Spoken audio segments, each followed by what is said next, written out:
বাংলাদেশ থেকে মধ্যপ্রাচ্যে ৬টি রুটে ভেঙে পড়েছে বিমানের স্বাভাবিক যাতায়াত। এ নিয়ে আবর খবর জানাতে চট্টগ্রামের শাহ আমানত আন্তর্জাতিক বিমানবন্দর থেকে সরাসরি যুক্ত হচ্ছেন সহকর্মী নয়ন বড়ুয়া জয়।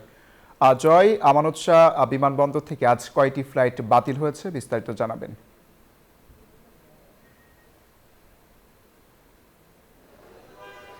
ধন্যবাদ অঙ্কুর আপনাকে। আমি চট্টগ্রাম শাহ আমানত বিমানবন্দরের সামনে আছি। দেখতে পাচ্ছেন আন্তর্জাতিক ফ্লাইট যে দিক দিয়ে কিন্তু এখানে যাত্রী যারা আছে যে দিক দিয়ে প্রবেশ করে সেই প্রবেশ কিন্তু দেখা যাচ্ছে একেবারে শুনশান নিরাপত্তা।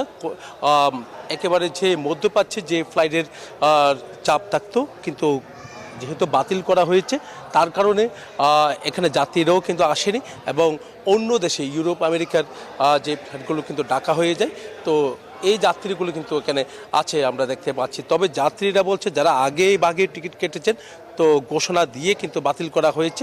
তবে দুর্ভোগ একটা চরম আকার ধারণ করেছে বাংলাদেশে যারা আটকে পড়েছে, যারা যেতে পারছে না মধ্যপ্রাচ্যে। যেহেতু চট্টগ্রামের সবচেয়ে বেশি বাসিন্দায় কিন্তু মধ্যপ্রাচ্যে যায় আবার আসে, যেহেতু সেখানে ব্যবসা বাণিজ্য থেকে শুরু করে চাকরিজীবী যারা আছেন তো চাকরির সুবাদে কিন্তু মধ্যপ্রাচ্যে সবচেয়ে বেশি থাকে এবং যারা এসেছে বাংলাদেশে এসেছেন তারাও যেতে পারছে না, আবার যারা ওখানে আছে তারাও কিন্তু আসতে চাইলেও কিন্তু সেভাবে আসতে পারছে না, এমন অভিযোগ কিন্তু তারা করেছেন। দ্রুত এই সমস্যার সমাধানটা যদি হয় তাহলে কিন্তু যারা আটকা পড়েছে, যারা এখানে এসেছেন বাংলাদেশে এসেছেন আবার এখান থেকে আবার তারা কর্মের জন্য সেখানে যাবেন, তারা কিন্তু কোনোভাবেই সেই জায়গায় পৌঁছতে পারছে না বলে আমাদেরকে জানিয়েছে বিমানবন্দর কর্তৃপক্ষ। বলছেন সেই জায়গায় যদি পরিস্থিতি যদি ঠিক হয় তাহলে কিন্তু স্বাভাবিক হবে বলে তারা আমাদেরকে জানিয়েছেন। যেহেতু চট্টগ্রাম বিমানে তেমন কোনো সমস্যা নেই কিন্তু সেই জায়গায় বড় ধরনের সমস্যা, যেহেতু যুদ্ধ বিধ্বস্ত এলাকা হিসেবে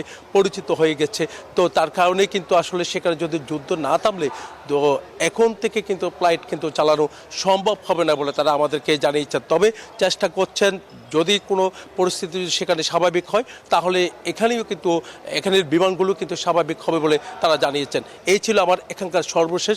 ফিরে যাচ্ছে স্টুডিওতে আপনার কাছে। জয়, আপনাকে ধন্যবাদ।